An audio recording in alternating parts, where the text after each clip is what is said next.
Hello, my name is Doug Davis. I'm here with Smiteworks and with Fantasy Grounds to walk through a little bit of the Lost Mine of Phandelver adventure that's available as an official module that you can purchase to run directly within Fantasy Grounds with very little prep.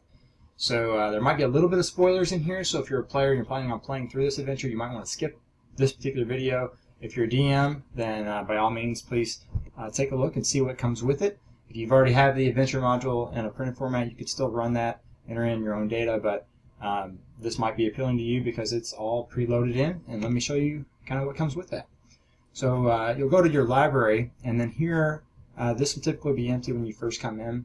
I've got the D&D basic rules for the DM and for the player loaded in. That comes with the Lost Mine of Phandelver adventure because it's part of the starter set adventure. So that information is there. The monster manual and the Player's Handbook Core, Player's Handbook Deluxe, those come with either the complete core monster pack or the complete core player pack.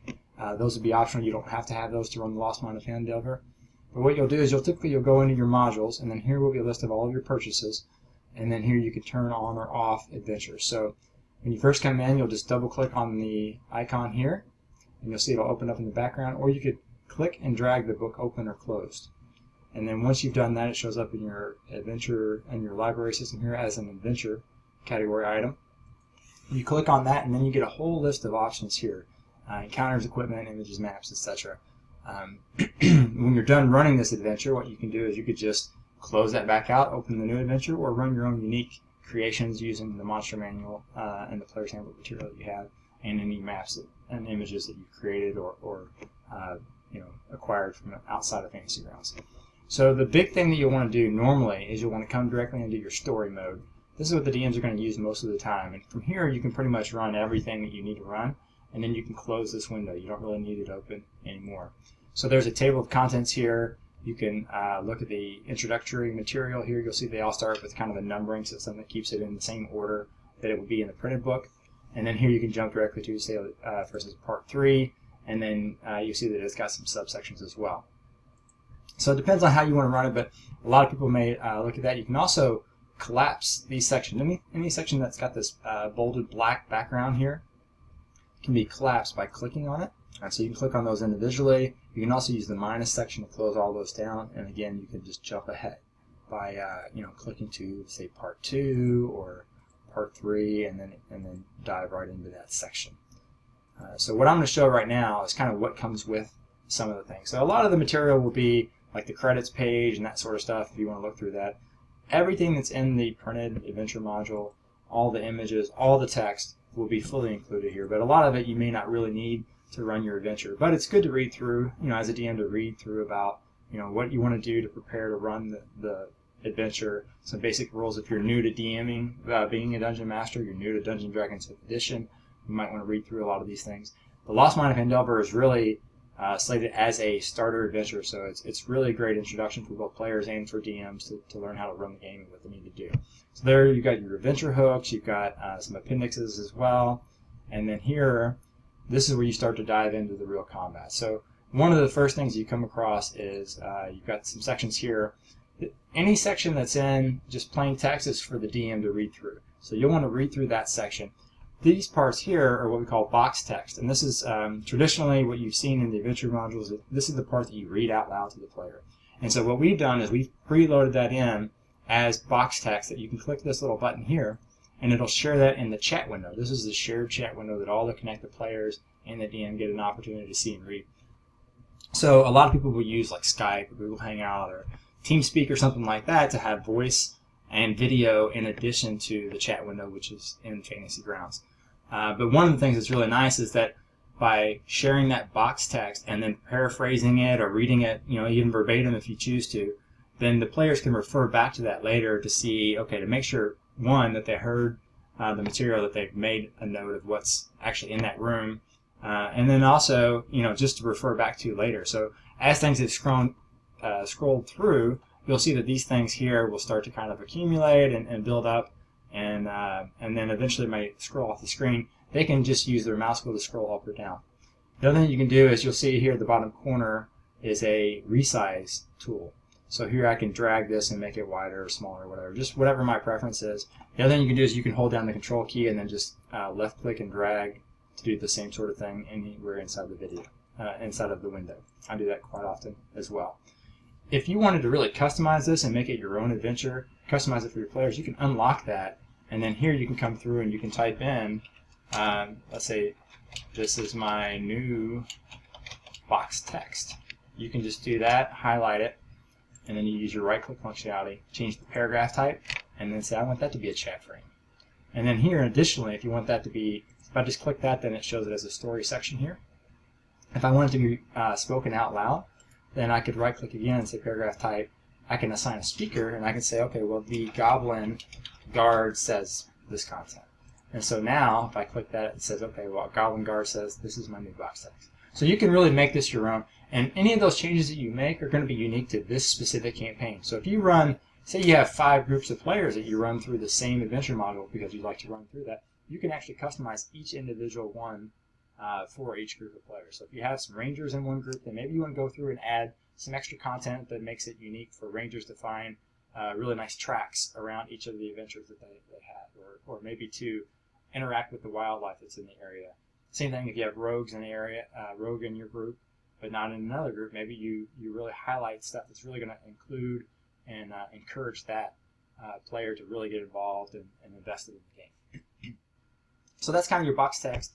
That's your basic sort of information. Here's an example of an ambush that the players come across very quickly in the game. So it's got some box text. It tells them about what they're seeing as they're approaching an area. And then here it says, okay, well, this is what happens. There are 4 goblins hiding in the woods, 2 on each side, and they do blank.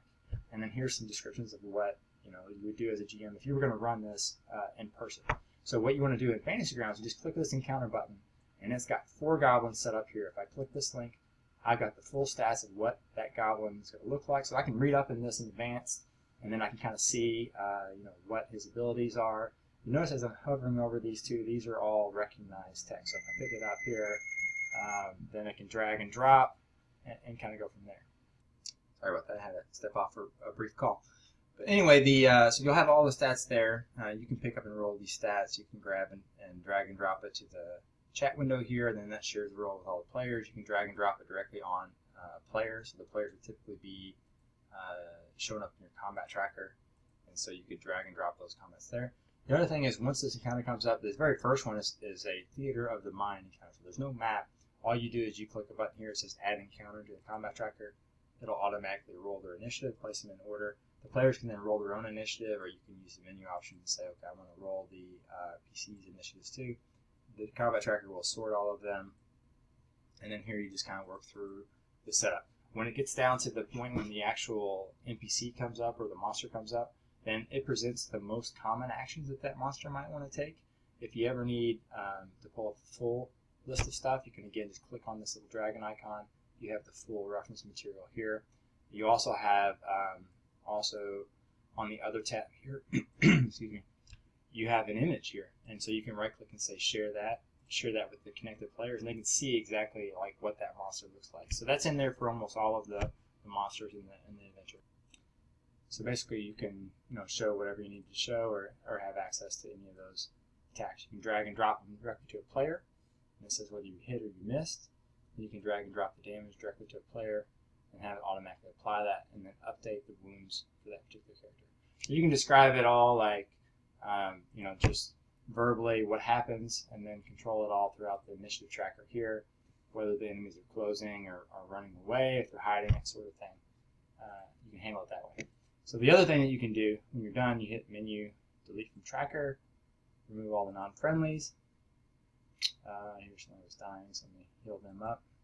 You can also go to the rest, give them a long rest or a short rest. And that's all built into the rule set. We're going to go ahead and clear them out, give them a long rest.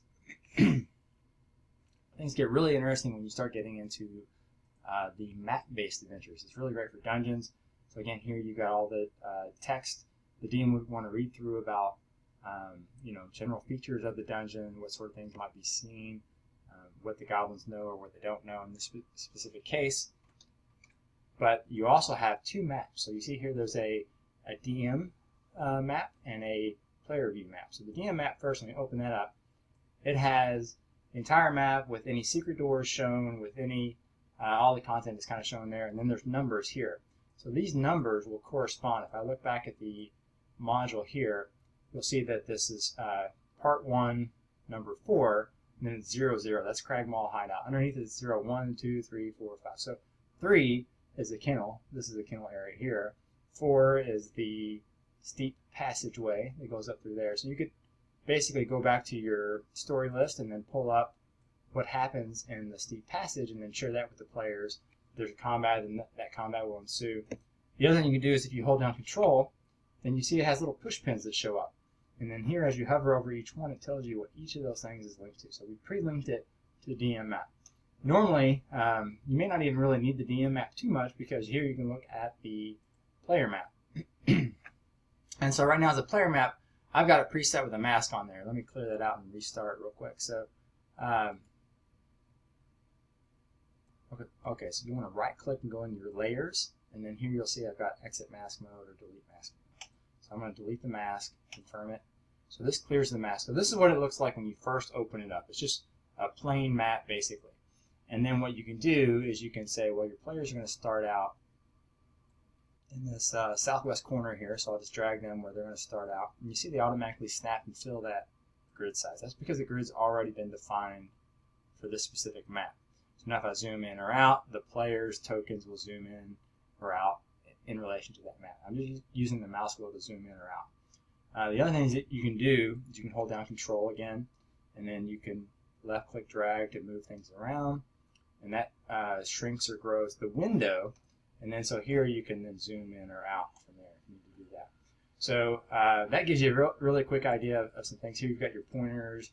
You can have cone attacks and that sort of stuff. And here it tells you, how big it is on the map. And it highlights the squares because the grid is already predefined. Get rid of that. So the first thing you'll want to do is probably set a mask. So I can click on this mask mode here, or I can right click and say layer, enable the mask. That grays everything out. So the GM can still see basically what's there, but then the players will see nothing but a blank window. So it's a rectangle here. You just click and drag a rectangle and it unmasks that specific area. So you can do it that way, or you can hold down Shift, and then you can kind of draw along a specific path here, make a big circle basically. So now I've revealed this section of the map. The players can see all of these things here. So you can go back out of mask mode, and then you can move stuff around. So just like the DM map, you can hold down control, and now I've got, this is all the different stuff that they have. So here I'll share that part. This is the first thing when they approach that particular cave. Here's the developments. I want to read about that. And then here you'll see that there's something else over here. Oh, it's a goblin blind. So if I open this up, then here I can share that information with the players as well. Just click on the button, it shares it with the players. I can read it out loud. And here I've got some notes that there are 2 goblins stationed there and what they do. And then the rules about the thickets. They count as difficult terrain. You can give them cover if they're behind it as well. And so now I'll say, okay, well, I want an encounter. It's got 2 goblins. And you'll see that there's 2 goblins. I can change this and make it 3 or 4 if I want to scale the adventure up. Or I can scale it down and do 1, and it'll remove them from the rightmost side. So if I just click on this button here, what it'll do is it'll add it into the combat tracker in the background, see, just like before. And then on top of that, it placed them on the map. But they're grayed out, they're invisible. So when the players actually make their perception rolls to spot those creatures compared against their stealth, I can then click a button here, and now that one becomes visible. Or now this one becomes invisible. So if the players, let's go ahead and give them an initiative, roll players initiative. So let's say those guys come up, then they can kind of go and do their actions and so forth. So that makes it really nice is that when you're moving around here, these guys are all pre-placed on the map. So when the players kind of come into this room, you do the same sort of thing. Here's another one with a kennel, and that's got some wolves. Then if they were to go up this embankment here, then this would be, those people who have, ran this particular encounter before. We'll see. Let me go back to mask mode here. Mask mode, let's just unmask all that here. All right, so they will see, this is Clark and all of his little guys. So they'll drop them in as well. Sometimes what I like to do is I like to look ahead and see what's in the room nearby, because they might overhear the combat in the room adjacent to them, and then I might be able to make them move around while they're invisible, and then as soon as they become visible, then I'll reveal them. If you want to make them all all the enemies hidden or not, I can mark them all hidden. I can mark them all as shown. So again, here they start out automatically. It makes it really easy to see, you know, what happens when they're in different areas. You mouse wheel around, you can spin them upside down. If they get knocked out or unconscious, you can use that as an indicator. Let's say, for instance, Clark has an ability that makes him larger. He doesn't actually have an ability like that, but here I can come through and I can find where he is on the map, and I could toggle him on or off visibility. I can click on him and it marks him and highlights him. So if I've got a bunch of goblins, here I can click on it here. It'll tell me that's Goblin 3, that's Goblin 4. It automatically numbers them and keeps all of their hit points and so forth different. But here, let's see, Clark, I'm going to make him larger. I'll go to his space. I can make him a 10-foot creature, for instance. And maybe he's got a 10-foot reach as well. And then you'll see that as I move him around, now he snaps into the middle of a 2x2 square. And then I can mouse wheel up or down, and then he actually grows or shrinks in relation to the map. And then as I move, mouse wheel the map up or down from here, he'll stay in that same proportion. The other thing you can do is your players will, when they're doing their combats, they can, control click to target a creature, and it'll show, okay, that's 25-foot difference according to the map because there's a 5-foot square. So it just makes it really easy for you to get up and play really easily, hide and show different sections and see what's in each room. Some of these encounters, when you're done with the encounter, so like let's say for instance the player beat this encounter, you can use that same encounter, you can drag it, it's worth 350 experience points. Let me close down a few windows here. I can go to the party sheet, I can go down to my experience points and actually drag this over. So this encounter, they defeated it, I'll drag it in, and so that's 350 experience points. These are my players that I've loaded in. All I have to do is right click on it and say award experience points to the group. And you'll see in the background here it automatically divided it up evenly amongst all the players, and it updated their character sheets for me automatically. And then on top of that, I've got a list of all the encounters that the players have defeated so far. Quests are the same thing. So that's a real quick rundown. I know I went a little bit longer than what I'd originally planned to do, but that gives you a little taste of what it's like to run one of the official D&D adventure modules directly within Fantasy Grounds. I hope you liked it. I hope you check it out and check out the additional modules that we'll be coming out with throughout the course of the year. Thanks a lot. I've been Doug Davison. Thanks for watching.